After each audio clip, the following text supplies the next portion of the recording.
Hey guys, how we doing? Here we go, episode number 6. We are 2 episodes away from me doing my yearly standings prediction. The first one. Just like anything else, you get to be able to tweak and make it and adjust it based off of what happens through the year. But I will go over those rules when we get to that episode. For now, we're going to dive into something that we're going to dive right into the thing that plagues a lot of teams. I've gone through every single one of these divisions thus far, and the reality that has been is that every single one of these teams can fall apart with injuries, and that's the issue. So I want to look at the injury report. This is courtesy of ESPN.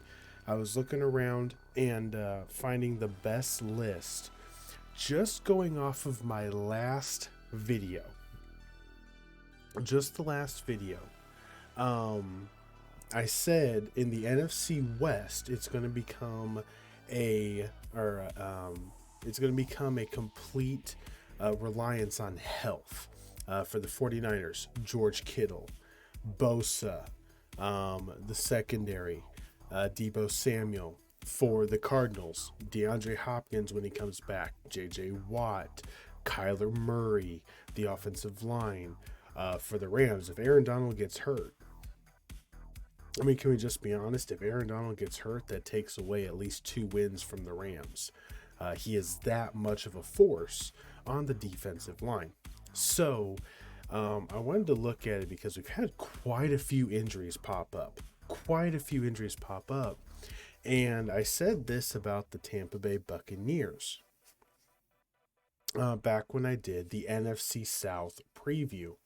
I said they're going to win the division because the division is bad. It's bad. The Falcons are tanking, the Panthers are desperate, and the Saints are already injured.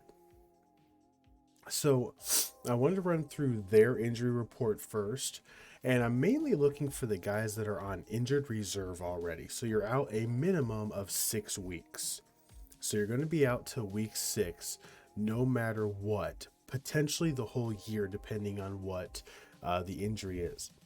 So these are the major injuries. Remember, they lost Ali Marpet, one of their guards, and Alex Kappa, one of their guards, their other guards. They lost both guards this year between free agency and retirement.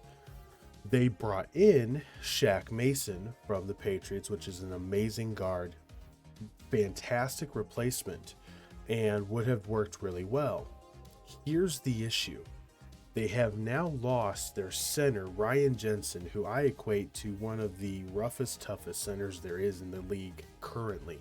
He is an amazing center. He's a stalwart. He understands defenses. His leadership on the offensive line is amazing. And his relationship with Tom Brady, it matters. The center quarterback relationship matters, and just throwing a rookie in that situation against some of the defenses they're going to play early is going to be rough. Ryan Jensen, they are not sure. They keep floating the May. This kind of feels like the year that Peyton Manning was injured for the whole year for the Colts.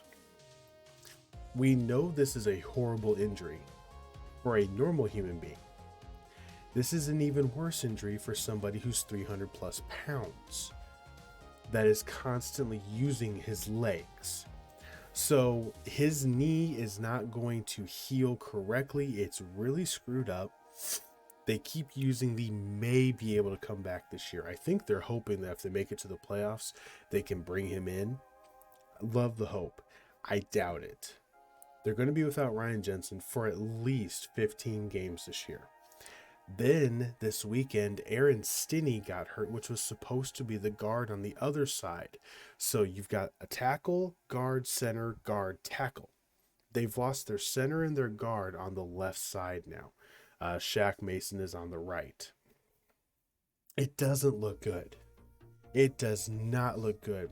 Tristan Wirfs actually, I was looking here. Tristan Wirfs strained his oblique.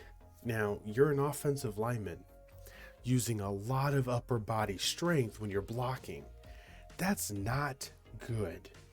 But I don't want to just land on the Buccaneers because it's technically supposed to be the coin flip. But the injuries have not been horrible thus far. They've really been less than years past. The amount of people on injured reserve has dropped. So great. Here for the Seattle Seahawks, Kenneth Walker, the rookie out of Michigan State, the running back, he's got a hernia that he had to have repaired. That isn't going to put him on the IR, but they don't know when he's going to come back because you don't want to really mess with that too much. If you guys remember, Donovan McNabb had that at the end of his time in Philadelphia. It was he was in a lot of pain. You do not want to mess with hernias. I mentioned the 49ers. So far, they're okay. They got a couple things they got to watch. They got a couple of knees. Actually, most of it's knee, honestly, for the offensive linemen that are on here. And potentially their corner, Jimmy Ward. He's got a pretty bad hamstring injury, so we're going to have to watch that. The Steelers are looking okay. Carl Joseph is on injured reserve. But they look relatively healthy. They're going to be a little beat up, but honestly not too bad. Philadelphia the same way. But just looking at the injured reserve, here's a team that's got a bunch. The New Orleans Saints have a bunch on injured reserve already. I mean, there's 1, 2, 3, 4, 5, 6, 7, 8, 9 people already on injured reserve, and we're not even out of training camp yet. 9 people on injured reserve as of right now. Not what you want. The Patriots, that's right, I forgot. The Patriots lost Malcolm Butler, their corner, and they lost Jawan Williams, their other corner. So their corner, their secondary is so thin. That's why I don't see them stopping anybody. Even with schemes and everything else, I do not see it happening. I'm sorry, Patriot fans. I know I'm a Colts fan. I know you're thinking I'm biased. You don't have a team. You do not have a team. I am sorry. It's hard to hear after you've had so much success. I get it. But you're the 49ers after Steve Young right now. You're going through a little bit of a slump, and I have no doubt you will probably come back. You are the Patriots. You were respectable before Tom Brady started playing for you. So that's fine. The Colts, honestly, we've avoided that injury bug thus far. Really hasn't been too bad. And next week we're going to really see what happens because we're playing our starters a good amount. This one, the Green Bay Packers have 1, 2, 4, 5, 6 people on injured reserve already, and they've got a lengthy injury list. Now remember, Bakhtiari, their left tackle, great left tackle. Bakhtiari is coming off of an injury he had last year. So we're going to have to monitor that. They just pulled him off of the list, the physically unable to perform list, yesterday. And we'll see what happens. We'll see what happens, but you got to watch it. When you're coming back as an offensive lineman from injuries like that, it's never good. But all in all, the injured reserve list for a lot of teams is relatively low. We haven't had a ton of injuries where you're wondering what happened. And that is a good thing. That is exactly what you want. You don't want a bunch of injuries that seemingly are just out of nowhere and unnecessary. So that's a good thing. All right, let's dive into this. To me, that is the wrong division. What the heck? They are not in the NFC. They're in the AFC. 100% they're in the AFC. 100%. Watch this. You know what? I'm going to fix this live. You guys want to know how much I can do things? Watch this. This is going to be awesome. This is going to be cool. I am going to fix this live while I am doing this because it is going to bug me. That's supposed to be the NFC. Let me see, or AFC. Let me see if I can fix this. Here we go. All right, we're going to go like this. Like that. Like that. Boom. I'm going to pull this off, and this is going to be really interesting. This is actually going to be funny. Doesn't look the greatest, but you know what? I'll live with it.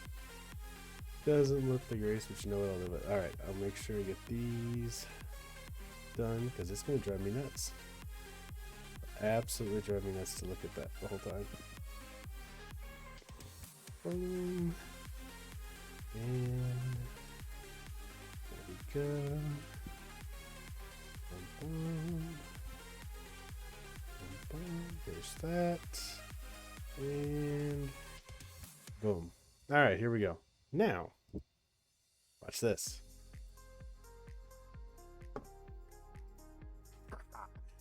That was live. I just fixed it live.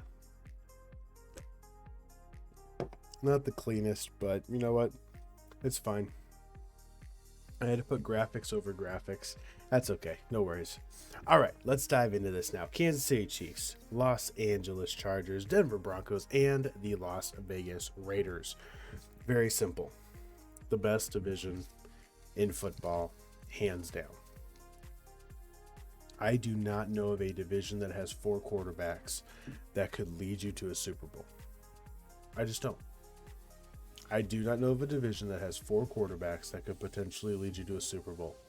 Russell Wilson and Patrick Mahomes already have Super Bowl victories under their belt. Derek Carr took a completely wrecked Las Vegas Raiders team last year. That was a complete jumbled mess. And honestly, I don't know how they kept it together. It was Derek Carr in the leadership, and now he's got Devontae Adams. And they picked up Chandler Jones on defense. The Chargers, I think their biggest hurdle, they're being said as being probably the one of the top 3 best rosters in football. I would agree. The problem is, I think they have one of the 5 worst coaches when it comes to decision making in big spots. So let's go down the list though. Let's stick with it. Kansas City. Kansas City, Andy Reid is coach. Patrick Mahomes is quarterback. They lose Tyreek Hill. I agree that it's not going to be a knife into their offense. It's not going to cut their offense up. What you're going to see is you're not going to have as many big plays over the top. I am not a huge Juju Smith-Schuster fan. I don't think he has the Tyreek Hill abilities as far as the speed and the complete breakaway opportunity.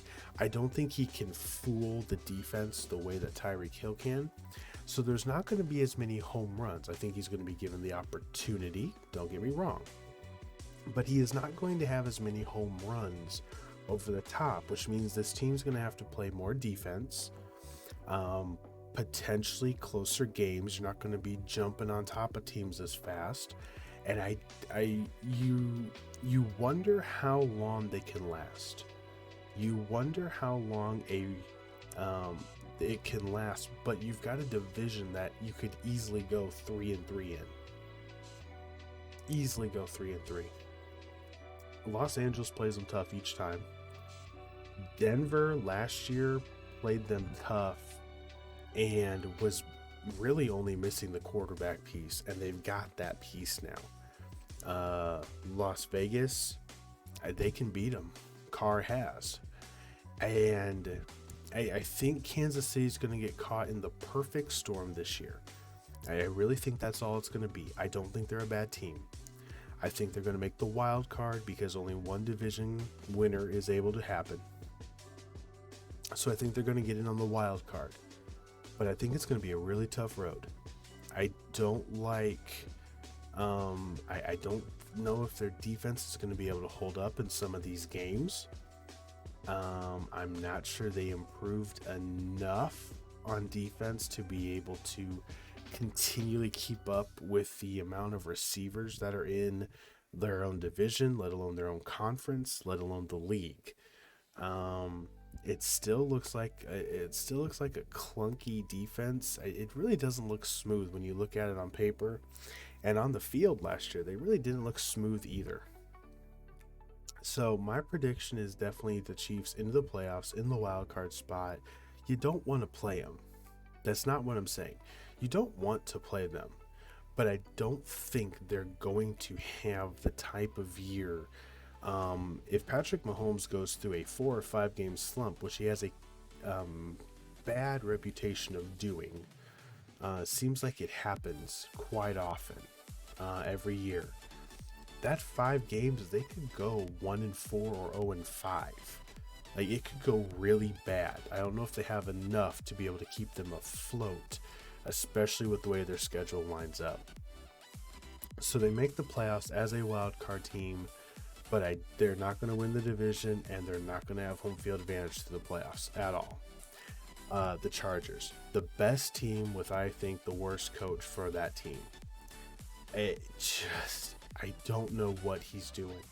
He is getting a huge pass from the media, from everybody on the outside that wants to be this new generation, claiming analytics say this and analytics say that. You gotta play football, and you gotta be football smart to win a football game. I'm sorry, the numbers, sometimes they don't lie, but there are times they do. You want the best example? Carson Wentz last year. 20, good amount of touchdowns, only 7 interceptions. No. He had 50 interceptions. They were just dropped. The numbers lie. The tail of the tape shows the truth. That's what the Chargers are. The numbers lie. The analytics lie. The tail of the tape is you made the wrong decision. The play calls were bad to be able to move forward. And you stopped going for it on 4th down in your own end of the end zone.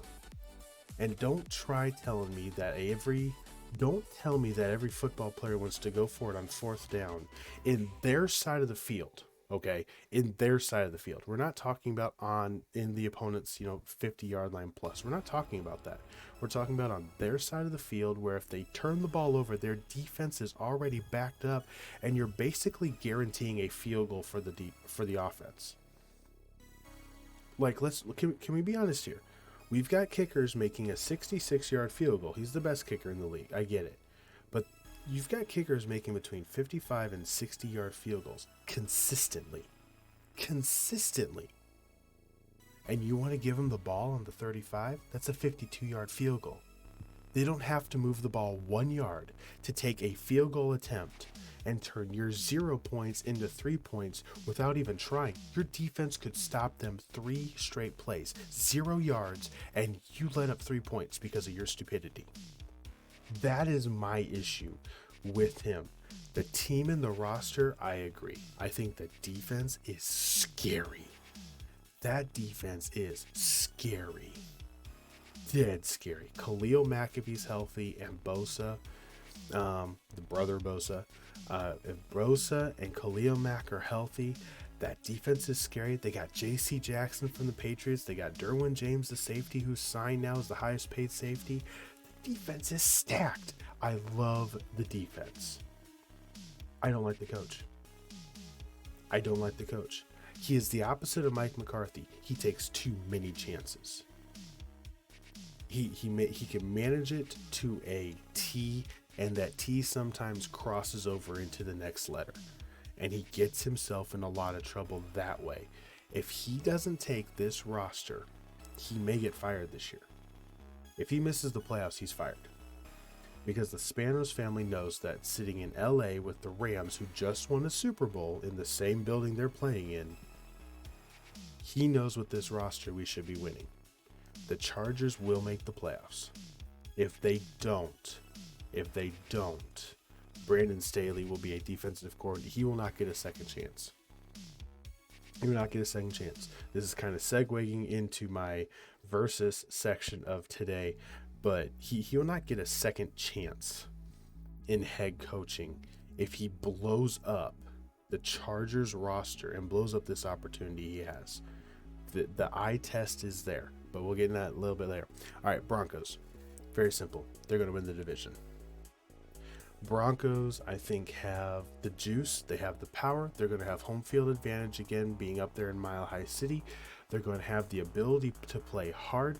They got a lot of games that matter because they're televised. Nationally televised games get players to play harder. How you perform in televised games matters. It does matter. How you show up in primetime matters. And I believe the Broncos will have a fantastic season for themselves. They may only win 11 games. And that's going to be because they're probably going to lose 3 in their own division. So they're going to go basically 8-3 against the rest of the league, and they'll go 3-3 in their own division. And that's really how I see this playing out for how it's how stacked this is. But I love the Broncos setup. I love the running backs. I like the receivers. I like the new coach that's going to put Russell Wilson in a lot of really good positions. I like the fact that the defense is still set up enough to be able to stop them, stop opposing offenses enough. I like how they're set up. I really do. I love how the Broncos are set up. The new ownership group, I think, will be very happy with their decision.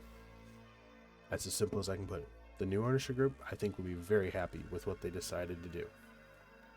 You bought the Denver Broncos. Congratulations. There you go. All right, the Las Vegas Raiders. Here's the hard part. Do all 4 teams get in? Legitimately, this is the hard part. The Las Vegas Raiders could be the best team that doesn't make the playoffs this year. Or the Los Angeles Chargers. Any one of these teams, if they're not making the playoffs, could be the best team not making the playoffs this year. The Las Vegas Raiders did something I didn't expect them to do. They went big and they went smart. They took a corner from the Indianapolis Colts that I was really ticked off about this trade. It opened up cap room to get Davante Adams. I understand it. I hated it for the Colts. I'm liking it a little bit more. But the Colts needed secondary help now because of this trade. They got Rock Ya-Sin from the Indianapolis Colts. I loved Rock Ya-Sin. He's a bigger corner that can play against the taller receivers that Denver has. It's smart. He can play against Keenan Allen, Mike Williams. He did his rookie year. He played against both of them. He can play against Davante Adams as far as size is concerned. Not really speed necessarily, but size. He's a bigger corner. He's a great move for Las Vegas. They bring in Davante Adams. Fantastic move. You traded Yannick Ngakoue to Indianapolis, but you signed Chandler Jones. You didn't go down. If anything, you went up a tick. And you got an underrated defensive line that really kind of just played their game. Their linebacking core is really weak, but they're going to be in shootouts. And with Davante Adams, Darren Waller, Josh Jacobs, Derek Carr, I swear I don't really know what to do. Wait till you guys see what I'm planning. Wait till you guys see my legitimate, thought out standings for the season. That's in two. We got one more episode before that one happens. Wait until you see that, because the schedules line up for potentially, if each one of these teams went 3-3, each one of them just go 3-3 against each other. Okay, if that were to happen, you'd only have to go 8-3 to get to that 11-6 win mark. The 11-6, or sorry, the 11-1, 3-3, yeah, 8-3, 11-6, and I mean, I think each one of the teams could potentially do it. I think there's a lot of games that you're gonna flip flop on, and I don't know which side I'm gonna end on. I'm still excited to see how this division in my own standings works out, because I understand that each thing is going to matter. That's why the injuries for the Broncos right now, with Tim Patrick going out, he's a receiver that could change the offense. I actually took a win away in my standings when I did it, but think they're going to get the tiebreaker because of how tiebreakers work either way. It's a lot of different things that can happen. This division can be wide open after Thanksgiving, and we could have a final 4 or 5 weeks of the season with every single game that each four of these teams play mattering for the division title, let alone a wild card spot, let alone a playoff position. It's for the division still. You could go into the last week and not one team is guaranteed the division, or one team is guaranteed a playoff spot. That is awesome. I'm actually really excited for what this sets up. This is what the NFL wants. A division like this, where the final week of the year, all four teams can still win the division and still make a playoff spot. And they did it last year, and kudos to them. Kudos to them. The NFL has gotten what they wanted, and if it happens this year, it'll be back-to-back years the NFL gets what they want in week 18. And that would be huge. Absolutely huge. So, good for them. All right, TV.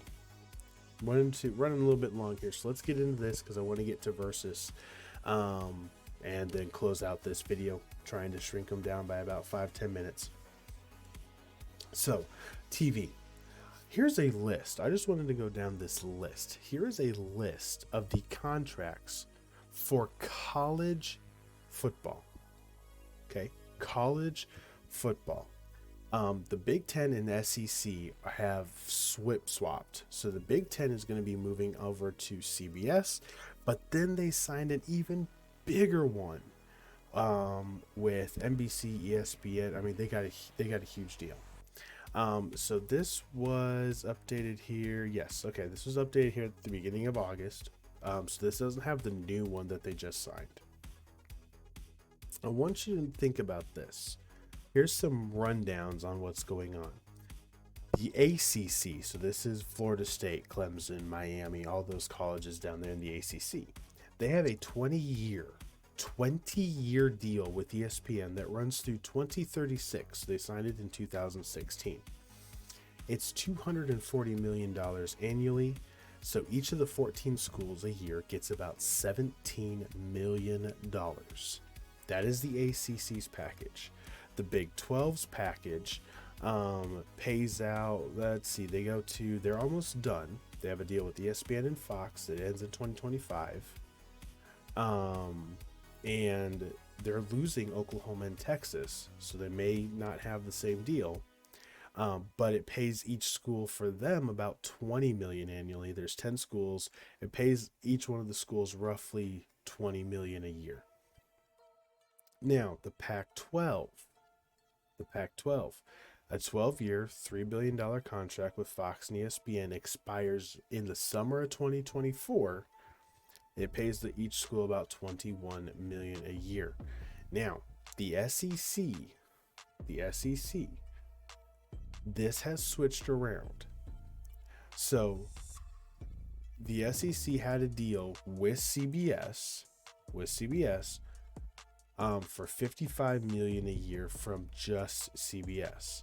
They've got a 10-year deal with ESPN already built in that ends in 2034.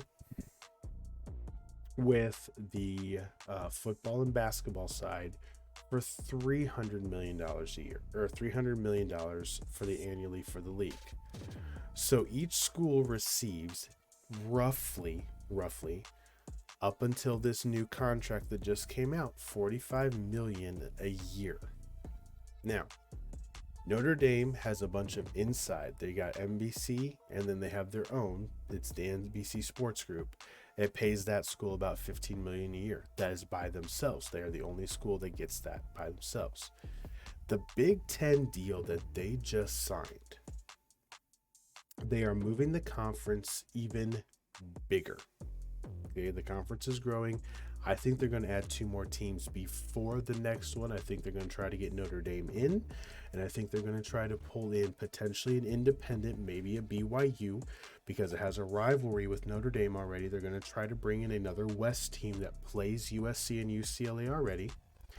It doesn't have to be big, but they make everything even that way, and it brings in another demographic. That'd be the mountain area. Brigham Young, that'd be the mountain area.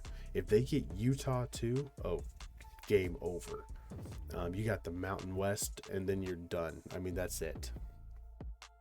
But they are talking about each school potentially receiving $85 million a year through this next TV package that the Big Ten has set up. $85 million a year to each college.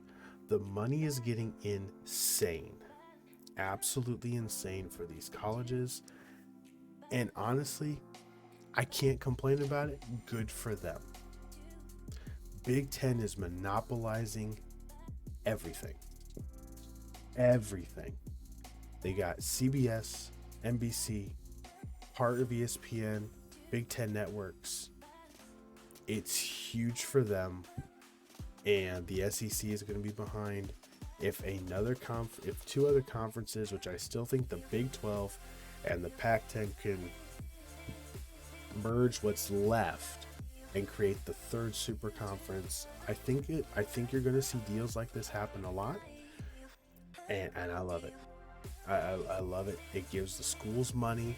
It's going to take care of the athletes better. Hopefully. I know. I'm not interested in politics right now. Hopefully the schools are able to take care of things, the nice facilities, take care of the players better. I'm all for it. All right, here we go. Versus. We all heard the Deshaun Watson. 2 minutes. 2-minute warning, 2-minute take. Here we go. Hawk versus audience. This is what I want to talk about real fast. 30 seconds. The Deshaun Watson suspension. It's not done. It's ruled on. It's down. He's got 11 games, $5 million fine. The NFL got what they wanted as far as him being off TV for most of the games that would be nationally televised. He does end up playing a couple games, division rivals wise, which will be, but he gets out of the bigger market games. So they got what they wanted. There was something that was posted on Twitter that I wanted to go over.